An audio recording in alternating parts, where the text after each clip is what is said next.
Hey, podcast listening people, welcome to another, of course, interesting, exciting, thrilling episode of B2B Mentors Podcast. Do me a tiny favor, share this if you find any value in it. If not only for you, I guarantee you there's someone else in your network who will find something interesting out of this, and this is free to you.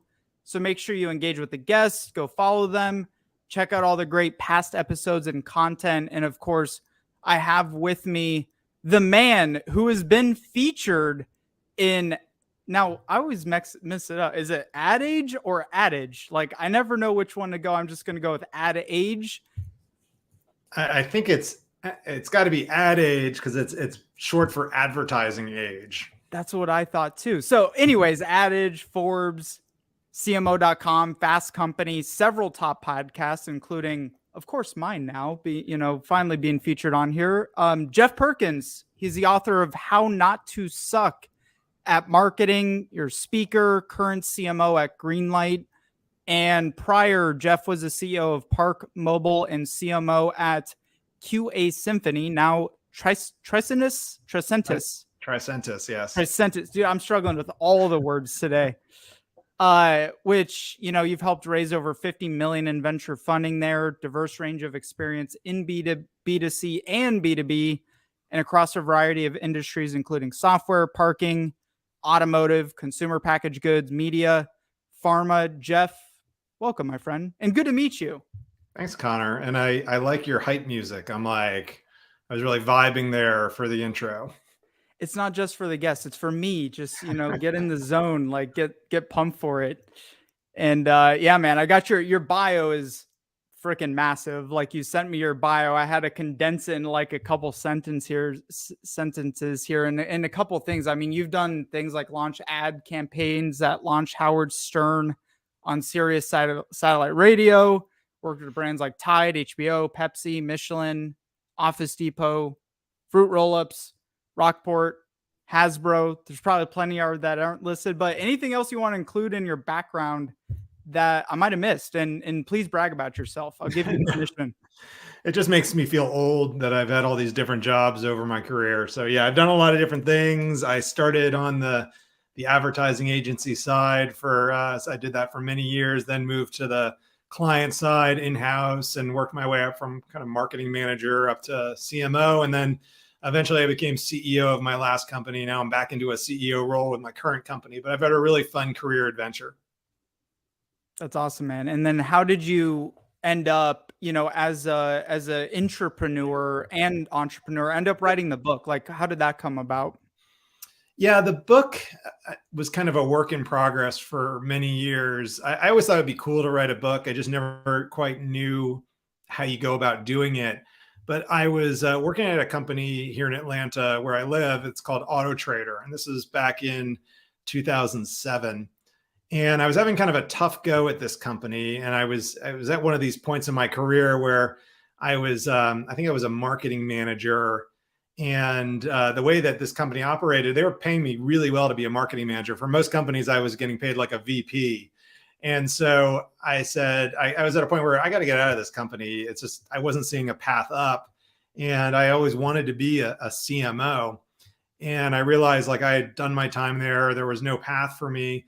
And I went to the recruiters and I tried to apply for jobs. And everyone would just shut me down for any kind of VP job. Like, oh, you're a marketing manager, Jeff. You can't possibly be a VP. I said, well, I manage a really big team, a multi-million-dollar budget. I talk to the CEO every day. I mean, what else do you want in a VP of marketing? Because I was doing the VP job. I just had a different kind of title. And so I said, okay, I can't get the VP job. Clearly, I may have to go and just do a manager job. So do maybe a lateral move and see if I could then work my way up in another company. And so I was looking at manager jobs, and I would go in and they were excited. They liked me and they wanted to hire me. And they're like, you make how much? That's way too much for a manager. And so I was in one of these catch-22s where I couldn't get the VP job because I did not have the VP title. I couldn't get the manager job because I made too much money and really wasn't willing to take a pay cut. And so I was just stuck. I was like, oh man, I am just screwed right now. I don't have any path to go anywhere. And so I said, what do I need to do? And I kind of came to the conclusion that I was not in control of my own brand. I was letting everybody else define me by the title on my resume, which was marketing manager. I love that. That's a really bad place to be, where you don't have control. You're not really presenting yourself. And I'm a marketer. I should be in control of my brand. And so one day I said, all right, I got to figure out, I want to be a CMO. What do CMOs have in common? And I went on Indeed and I looked at all these CMO job descriptions, and they all had kind of the same like 5 things. It was like, being able to lead a team, effective communicator, strategic, analytical, innovative. I mean, they were all kind of the same job description basically. And so I said, well, I could tell great stories about all of those things, like how I've led a team, how I've driven in results, how I've been innovative. And I said, but I can't just tell them like in bullet points on my resume, because nobody reads bullet points on your resume. So I said, I need to do something different. And so I started writing a blog, and this is a long way of getting to the story of how the book came together. So I said, I'm going to write 1 blog post a week for a year. And so I wrote 52 blog posts that year. And it's just a range of topics, everything marketing, leadership, how to align with the sales leader, how to be, how to really drive innovative programs into the market, how to understand customer insights. And so I produced a ton of content. And the impact, though, is that as I started putting this content out there, I started getting a lot more attention. People were like reading my content because I'd write it, I posted on LinkedIn, and people were liking the content. And then I started getting calls from conferences. They're like, hey, you seem to be a thought leader. Do you want to come speak at our conference? So now I'm writing a blog, I'm speaking at conferences, and then Advertising Age comes to me, and because I think I met them at a conference, they're like, hey, do you want to write for our magazine? So now I'm writing for a national magazine, speaking at all these conferences, publishing a blog. And suddenly my brand came into shape as an executive marketing leader, right? Even though I was still a marketing manager, everyone perceived me as this great marketing leader. And then the phone started to ring, and they were all VP level jobs. So in that one company, they called you back and said, sorry guys, I got 25 other offers waiting. You should have taken me when you had the chance. Well, it's true. I had multiple offers to go be VP of marketing at these different companies. So it really worked. But I think a lot of the content I created during that time really inspired what is the book, How Not to Suck at Marketing. So that's a little bit of the origin story. And then when I was at my last company, ParkMobile, our chief customer officer had written a book, and he was reading a lot of my LinkedIn posts. And he said, man, you should write a book. And I said, well, actually, I got all these blog posts and all this content, and I probably could write a book. And so he connected me with his publisher. They liked my kind of idea for a book, and the rest is history. And so the concept of it, though, is it's How Not to Suck at Marketing. And the reason I named it that is because I went to speak at a conference, and it's one of these conferences that has like multiple tracks running at the same time. So you're always competing with 2 other people to see who can get the best audience. And I was just trying to think about, all right, what's a really catchy title that'll get a lot of people in my room and not into the other rooms? And I just said, well, everybody seems to be struggling with marketing right now. So why don't I just call the book How Not to Suck, or why don't I call this presentation How Not to Suck at Marketing, and see what happens. So the presentation was How Not to Suck at Marketing.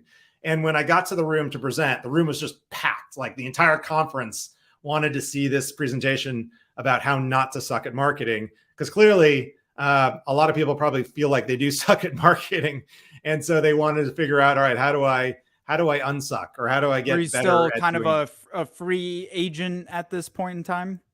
No, I had a job at this time, but when I came up with that title and when I did that presentation, but it kind of opened my eyes that, wow, a lot of people are struggling as marketers, as marketing leaders. I mean, it's no surprise that the marketing leader has the shortest tenure in the C-suite, about 18, 24 months sometimes. Marketing is a really hard profession, and it's a real challenge. And one of the issues I always talk about is nothing is as accessible as marketing, right? Like no one's going to go into the CFO's office and pull up an Excel spreadsheet and be like, dude, I don't like how you're capitalizing this investment. And I think your EBITDA is off, and nobody's going to do that. Right. But people will. Yeah. That's such a good point, dude. Like what other position that you're doing compared to anything else in the company gets more scrutiny than like being the CMO and being in a marketing role? I think it gets the most, maybe the product, and depending on the company, if you have a mobile app or you have a web-based app, No, because if the you also get a product lot of, sucks and isn't selling, it's marketing's fault. You knew yeah, that, right? right. Always. But yeah, marketing does get a lot of scrutiny because it's a very accessible thing. Everybody's a consumer of marketing. So everybody feels like, well, I know how to do marketing. And you think you know how to do it until you really figure out, oh, you don't. And I'm not great about messaging and consumer insights and analytics and all of these things that go into it. I just want to write the headline on the website, or I want to write the tagline for the brand. So it's really a kind of it's a challenging career path for us that have kind of, done this for a long time, but it's also very fun. It's very, I enjoy it just because it's constantly changing. There's always new fun things to learn. There's new tools to try out. So it's a great career path for people who are kind of wired, maybe like me or like you, Connor. But it's probably not for everybody. Well, and you obviously love it. And congrats on identifying at that time, like personal branding. There's, it blows my mind how people still don't recognize that value of putting great content out there, building your personal brand, writing a book, which is difficult, but you recognize the culmination of all the micro stuff you'd done and assembled it in the book. And I'm kicking myself in the head because like I really need to do the same thing and write a book and everything like that. But was your agency, background in that position, was that kind of what really drove your interest in like that goal in your mind of, I want to CMO, what, like being on the other side of it, and then maybe probably working with a lot of CMOs? Was that a driver of it? Was there something else that like, you're like, man, this is definitely the career path I want to go down? That was part of it. When I was on the agency side, I was always very frustrated because I felt like I had more to offer to the brands I was working on, but I was always like stuck at the marketing manager or the brand manager at my client. And, so if I had a really cool idea that I wanted to pitch to somebody, I always had to go through layers of middle management, and generally anything innovative or interesting would kind of die there. And so I said, well, if I get on the client side, then I could actually do all the ideas that my current clients won't let me do. So then I went to the client side as a marketer. And then once I got to the client side, I was also frustrated because it was like, wow, I see so much opportunity in other parts of marketing to get better, but I can't just be a jerk and go and tell all my peers they're doing their job badly. What I have to do is I have to become their boss, and then I could direct the entire marketing program. And that was really what drove me to want to be a CMO, is that, I wanted to orchestrate everything, all the components of marketing, and really figure out where do we need to focus the resources, where do we need to take resources away, and how do we put, really a high impact marketing program together that's going to drive results for the business. And that's really where my focus has always been. So it was kind of, I think, inevitable in some ways that I would eventually get to the CMO level because I just wanted sort of control of everything related to marketing. Was there a mentor in your life, someone early on who kind of pushed your interest into marketing in the first place? Yeah, it was probably my uncle. So my uncle worked at Johnson & Johnson for many years in brand management marketing. And then he eventually went on, he was to be kind of an executive in J&J. And I think he was the one that kind of turned me on and introduced me to some people in marketing and advertising after I got out of college, and really helped kind of springboard my career in that field. And then, so by the way, and you guys should go check out the book, How Not to Suck at Marketing.com. I said it right that time. I'm pretty proud of myself. And I think is it on Amazon or not on Amazon? I know you have it on the website there, but can they also get that on Amazon? It's available on Amazon. You could order it on Amazon through the website. The website actually has a lot of other resources too, if you want to check out the website. But yeah, it's the book was really a fun process to go through to write. I think when I submitted the treatment to the editor, I probably had like 15,000 words written, and to write a book, you need about 40 to 50,000 words. So I kind of created this process. And Connor, if you want to write a book, my recommendation is always this, one, spend a lot of time writing the outline. So once you have the outline down on what you want to say and the structure, it gets really easy when you're actually writing, because then it becomes more of a sort of a fill in the blank exercise. Like, oh, I need a chapter about this topic. I need a chapter about this topic. And then the second part is making the time to write. And so what I would usually do is wake up early on the weekends and just go shut myself away for maybe an hour or two and just crank out, 5,000 words, 10,000 words at a time. And you do that often enough, eventually you look and you're like, wow, I kind of have the 50,000 words I need, and you're all set. And so it's a hard thing to do, but it takes a lot of discipline, but you really just have to figure out, how do I make the time to do this and commit to giving myself that time on a weekly basis so I could actually focus, so I could get this written and get it to the editors. And then once it's with the editors, that's a whole nother process where you're rewriting and re-editing the book. But it was really a fun process. I'm very proud of the final product. And so, to give people enough tease, a little taste, you know what I mean, to interest and enough to get some value and takeaway from this interview, what are, and especially as it applies to 2023 and beyond, I'm sure you have some updates and everything on that, but what are really those core pillars as to, folks, how not to suck at marketing? Yeah, it's pretty simple. And a lot of the content in the book comes out of a job experience I have, where I joined this company, and the company had, as the CEO said, fired the marketing department prior to me joining. So there was a 50-person marketing department. The CEO decided that what they were doing was not working, and just said one day, we just need to make a change, and got rid of 50 people, blew it up. And so I came in probably 6 months after that event had happened, on kind of the cleanup crew. Like, all right, we know we needed a marketing team. We need people to do this work. So let's hire some people. Let's get it going again. And so I was one of the people that came in, and man, everything was just a disaster. Everything was broken.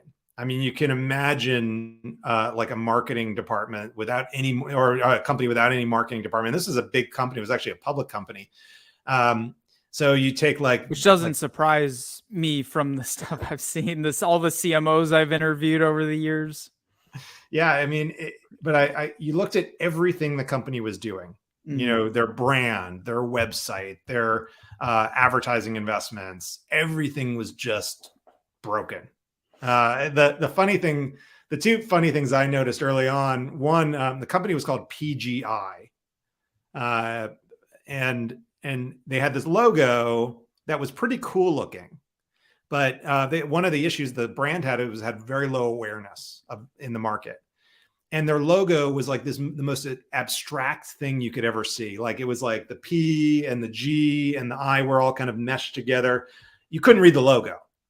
So if you have a brand that has no awareness, it's kind of important your logo is legible. And this was a case where the logo was not even readable. It's probably a good idea. Yeah. And then when you went to the website couldn't rank for anything, because the homepage of the website was a country finder. So all the terms that they were trying to rank for, it was all for naught, because the website was not optimized in any way for search. And they were in a very competitive category of audio and web conferencing, where they were competing against GoToMeeting and Zoom and WebEx. All had very well optimized sites. And this site, they were on page 10 for basically anything they wanted to rank for. And then on the Google spend, so they because they had poor SEO, they just plowed a ton of money into Google, but they were being very broad with the way they were targeting. And so we had a product at PGI. It was called iMeet, IMEET. It was a web conferencing tool, which is a nice, simple kind of name for one.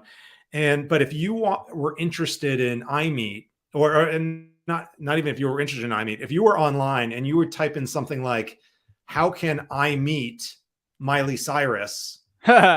You would get an ad for a free trial of iMeet video. They were running iMeet as a paid, as a keyword, probably. Like, yeah, everyone's looking for like, you build it, they will come. Like, everyone's looking for us. They were just doing the broadest match to their terms that you can possibly do. And I'm not joking. I actually have the screenshot when I started, and I was looking, how can I meet Miley Cyrus? And it said free trial of iMeet. And I'm guessing that wasn't the right. If you haven't already, this sounds like a good LinkedIn post in the making. The story behind this, it could be. With So the screenshot. So the point is, everything was broken, and I had to just figure out, all right, when you're in a hole like that, how do you dig out? And the scary thing is when you jump into a company where everything's broken, you see so much opportunity, right? So much opportunity. But then a month goes by, 2 months, 3 months, suddenly you're 6 months in and you haven't made any impact. And suddenly like you own this mess, like you haven't done anything to fix it. And so a lot of the stories in the book are about how I realized I sucked at marketing because I wasn't able to make the changes that needed to happen fast enough. And then sort of how I kind of dug out of that hole and really turned what was a really poor marketing program into what I think was a very high performing marketing program. And a lot of the fundamentals that I talk about in the book are, the importance of focus. You can do anything, but you can't do everything. It's so important choosing what to do and what not to do, because with limited resources, you have to be very, very focused. And that's hard for marketers because we love shiny objects. We love new MarTech tools, but focus is critical. Getting quick. Did you just call us ADD? I mean, I'm ADD. You're probably ADD. Most marketers are. I'm sorry. What were we talking about? Hey, here's a new MarTech tool. Check this out. Well, dude, there's like when I looked at the list, it's like up to 7,600, and so it's probably even more since I've looked. It's outrageous. It's probably the most challenging thing for B2B marketers now is determining what the hell do I get rid of versus what should I actually add, to the picture. Yeah. And the hard thing is that a lot of the important work that marketers have to do, it takes a very long time. And so if you go into a company, you need to rip and replace the marketing automation platform. If you need to rebuild the website, those aren't things you can do in like a month. Usually it's, in the best case, maybe 3 months. Sometimes it takes 12 months. Right. And so what I always advise marketers is that, hey, you gotta get quick wins. You got to put runs on the board, because the more quick wins you get, especially early on in your tenure at a company, the more credibility you will have with the rest of the organization. And you need that credibility if you are going to take on those big projects. So they have confidence that you'll be able to do it. A common mistake I see marketers make is they take on the big project first without building up the credibility. And then 9 months later, they're gone because nobody knows what they've been doing for the last 9 months. And that's a very common thing with marketers. So I always think, even if it's something silly like, hey, the sales collateral is just terrible. Can I pause you really quick on that? Yeah. I think that what you said there is so key, especially when you look at the stats of turnover with CMOs more than any other department. So I just want to reiterate that obviously we got a lot of CMOs, marketers that listen to this podcast, and the fact that you're trying to tackle the whale versus, hunting some rabbits first in the beginning. And it applies in a lot of areas, not just marketing, but sales and start launching a company. I mean, it applies to so many areas of life, but I just think that was really key what you said there. Yeah. And because what we did is we saw that the salespeople had no collateral, or whatever collateral they had was just garbage. And so we said, well, what if we just spent, a couple cycles just redoing the collateral for them, make it nice, do a nice brochure that's like glossy and nice stock. We'll give them good data sheets. And it really didn't take that long. It took a couple of weeks. And all of a sudden we had all this new collateral, and we introduced it to the sales team. We're like, well, we did this collateral because we know you haven't had the collateral you've needed, and we think this will help your sales process.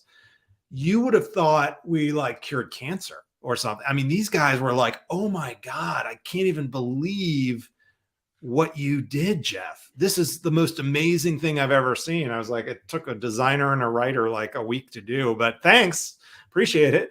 But that's the example of the quick win, right? You're able to put those runs on the board, you build credibility, and then suddenly people say, oh, well, this marketing department's they're on fire. These guys know what they're doing. Let's let them go and do the things they want to do. So the quick win strategy is key. So focus, quick win strategy. What was it? What was it that you recognized? Okay, I got this. But besides when you came in and had that oh shit moment, there's so much mess here when you stepped in. What was it that made you recognize? Let me start with this small win, sales collateral, for example. Like, was there a past experience? Like, how did you recognize to take that step? Well, I in the past, I've found that sales collateral is always a big pain point, usually never gets attention in organizations. Oftentimes, the worst case scenario, the sales guys are building their own collateral, building their own slides, and they're a mess. So, knowing that, hey, we have graphic design resources, we have writing resources, we really know how to position this, the products well. And I just saw like the sales guys were struggling. They didn't have the assets they need, and they were spending more time building assets than they were actually talking to prospects, cold calling, doing the things that they need to do to hit their quota. And so by just observing and asking the sales guys what their challenges are and then going and delivering for them, it builds a ton of goodwill within your organization. So that was kind of the easy thing to kind of recognize. Sometimes it's other things like just, the homepage of the website. Oh, we're not really doing a good job telling people who we are. So sometimes there's some quick wins around messaging. So you could really kind of hone in on the key value and improve conversions. Sometimes just things are broken that could be easily fixed. Like your landing pages aren't optimized well. There's just lots of things out there that are the low hanging fruit that you can go and knock out. And so when you're new to a company, especially, it's always just good to kind of get those things done. So then you can move on to the bigger things. So kind of around that area of focus, what would be number two, like, right off the bat for you, especially in the modern time? Yeah. So the other thing, the thing that is super important is alignment between sales and marketing. And that's been something that I've always really focused on as a marketing leader, and being kind of like very, very tight with the sales organization. I worked at this company where marketing and sales like literally hated each other. And a part of my job was to help the sales team. I ran the customer marketing, and I also ran the sales enablement. So I needed to enable sales with collateral, tools, presentations. And so if I didn't understand sales and if I hated sales, I couldn't even do my job. But this was a case where the CMO and the head of sales just did not get along. And so I was like, well, to do my job, I need to be attached at the hip with sales. So I'm gonna go do. We had 1,000 salespeople around the country. I went out, did ride-alongs with our sales guys. We formed a sales council that we brought people into the company so we can get real feedback on what they needed from a marketing perspective. And basically, we listened, we learned, and we gave them tools that they can use. And so that was really a great lesson in the importance of being very closely aligned with your sales team. Because when you have that relationship, it's very powerful, and you're able to really improve results of the company. Now, I was also in a role where I had to manage sales and marketing at one point. And that's a really great position to be in, because you can't have misalignment when you're over both functions. And so what I would do is I would have my director of sales and my director of marketing talk every day. And when you're doing that, they could talk about things like, well, what's going on with the lead volume today? Because we're getting all these spammy leads that have come inbound. Do you know anything that's going on? And then the marketing person says, oh, well, yeah, I think we turned on some new campaigns. Maybe those are causing it. Let's go turn those off and reallocate that budget into something else. So you're essentially optimizing in real time based on data from the field being fed into marketing. And that's a great place to be in, because you think about the classic QBR, right? Where everyone gets together and marketing goes up there and they're like, we're crushing it. Look at our web hits and look at all this stuff we're doing for the business, and mic drop, and then they go off the stage, and then sales goes up there. We have no leads. We have no pipeline. We're in trouble. We're not going to make the quarter. Everyone's going to quit. And so you have this total kind of misalignment, and it took a whole quarter to figure that out. Whereas if you are talking every day you're optimizing in real time based on sales feedback. It just puts the organization in a much better place. And you're allocating your marketing resources as efficiently as possible. And do you think even a good number of marketers are the lowest hanging fruit, even today, are forgetting this? They're sitting there in a vacuum like, okay, our sales team needs content, our social needs content, our list needs content, everything needs content nowadays. What do I come up with? Versus letting sales provide those feedback, that feedback, and then feeding that back, the questions that are getting asked, questions from your clients, and turning that back into content. You think a lot of marketers just like don't even recognize the simplest answer to that is like literally right in front of their face half the time. Yeah, it's embarrassingly easy to figure out your content strategy. You don't have to pay no offense, because I know it's a part of what you do, but you don't have to pay consultants millions of dollars. If you're willing to do the work, you're meeting with sales, you're meeting with customers, you can easily figure out the kind of content that you need to be producing for your team, for the market.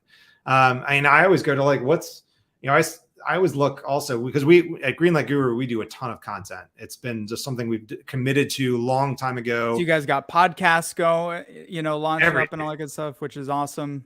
Dude, yep. If there is a content tactic, we are doing it. Basically, there's not a lot we are not doing, but it's really helped build our business over time, because the content gets a lot of attention, gets a lot of eyeballs, and then we're able to get those people into pipeline when they're ready, and it's really set up our business for success. So if you only had one avenue that you could go down, 2023, we have economic slowdown.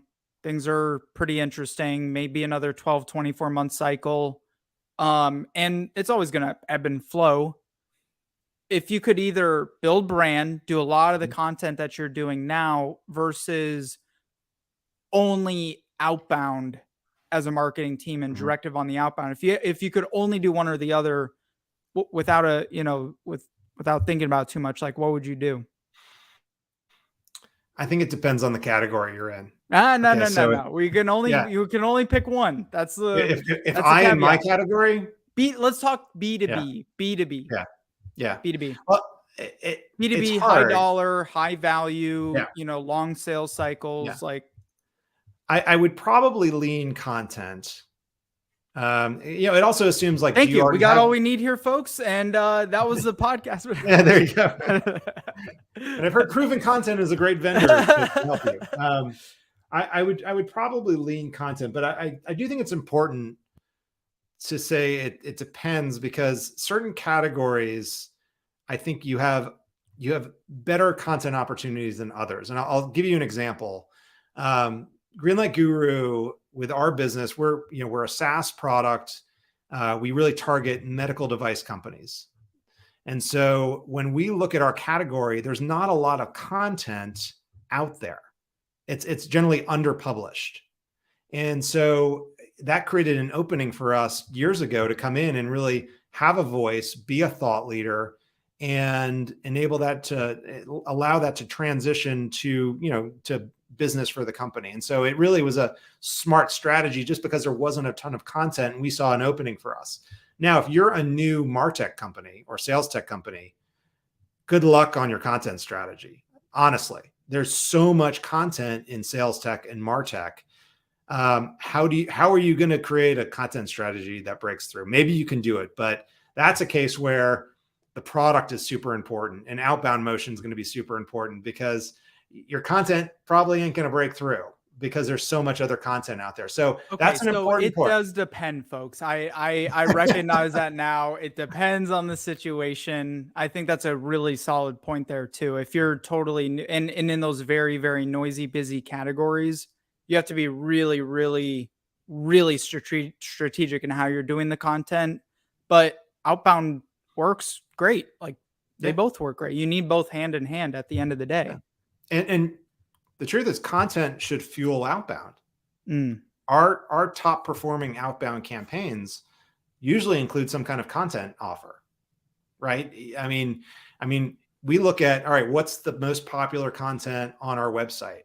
Then we give that to our outbound reps, said, hey, here's the most popular content. If you want to get opens and reads and clicks and replies on your emails, make sure these are seeded into the emails, because these are the things that people want to read about. Are they doing a lot? Is it mostly a lot of studies? Because especially the space that you're in, and if we want to talk about that real quick, but studies, research, is it more articles, like videos? Like what kind of style seems to be really working for you guys nowadays? It's a kind of all of the above. We do research studies. We do a lot of content about changing regulations in the industry. So medical devices are heavily regulated both in the US and in Europe.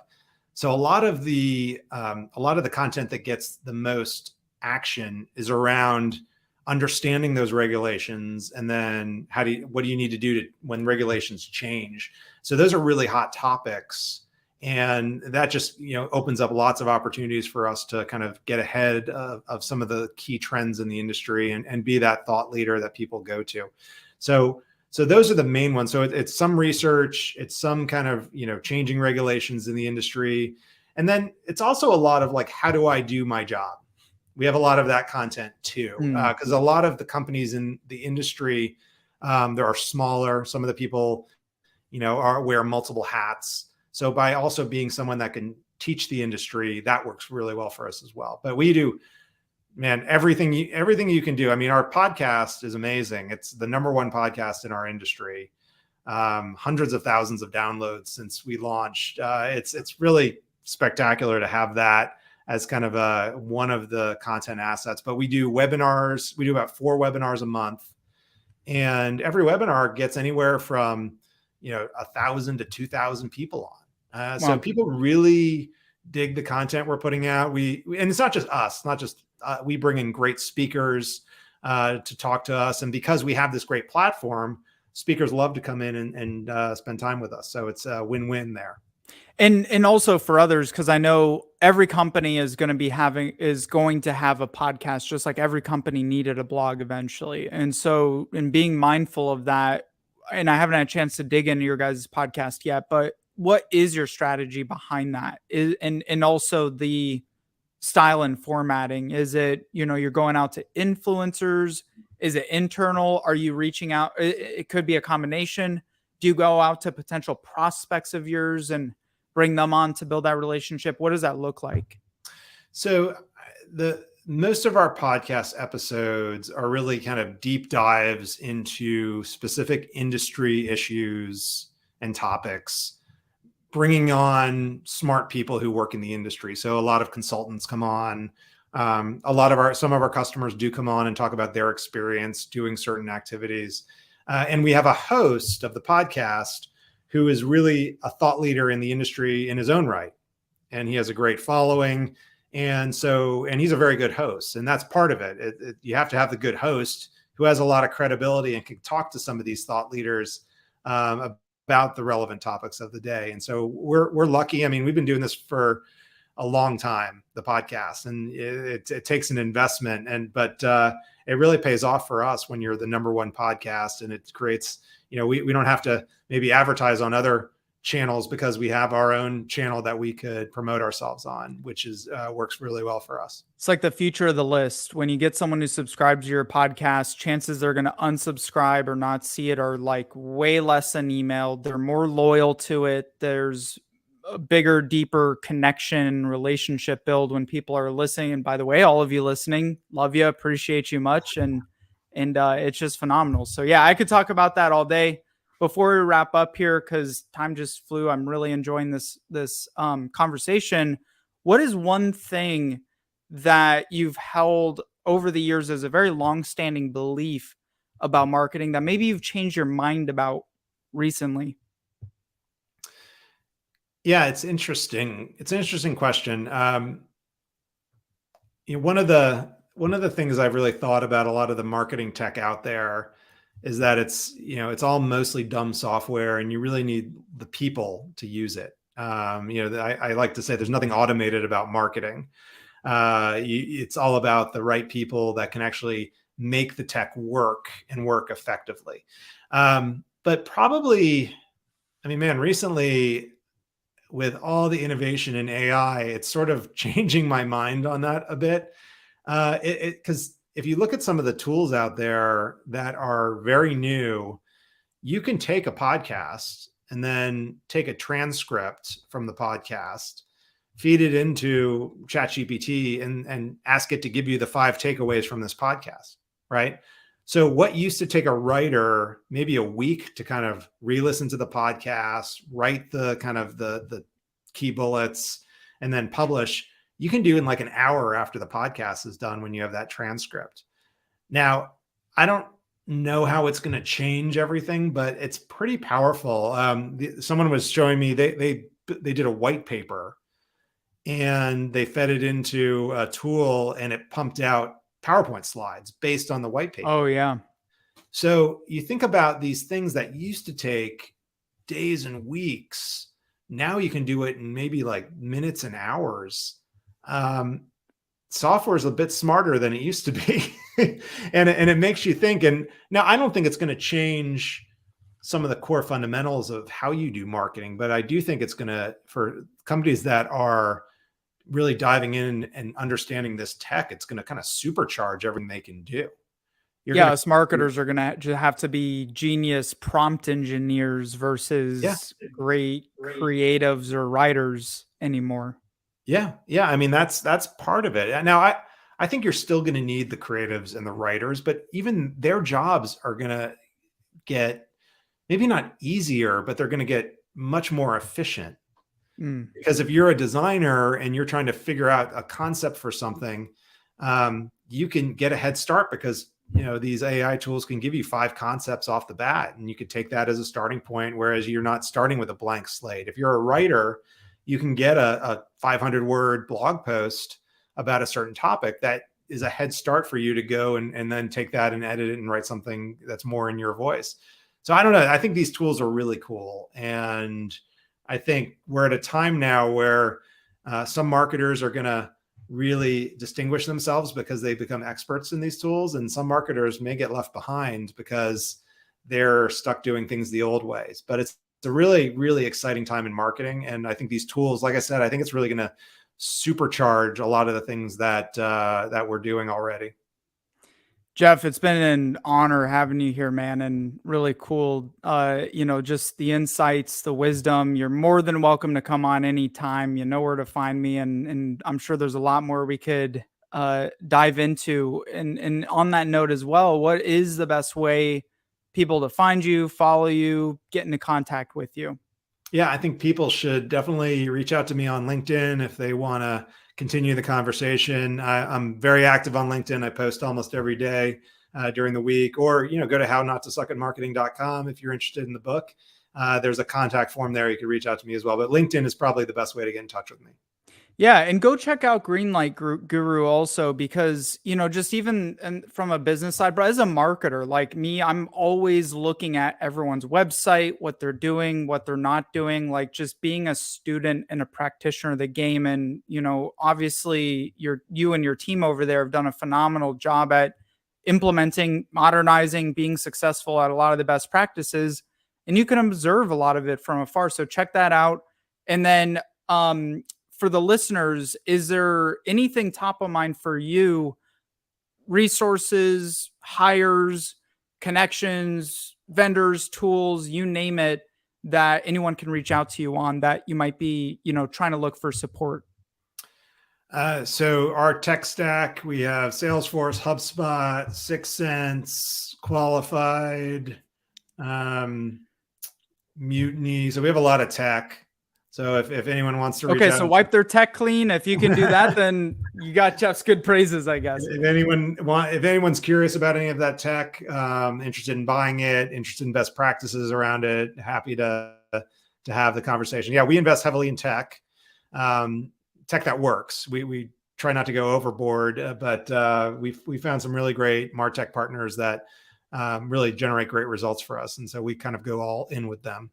It's awesome. And I'm sure you're always looking at new MarTech, studying new MarTech. So anyone listening in that might be of, mutual value there, make sure to connect. Jeff, thank you again, my friend. This has been an absolute blast. I appreciate you much. And for the rest of you, Thank you so much for tuning in. Again, make sure you're subscribed so you get all the episodes. Please share this out, and much love to you, my friends. Make it great.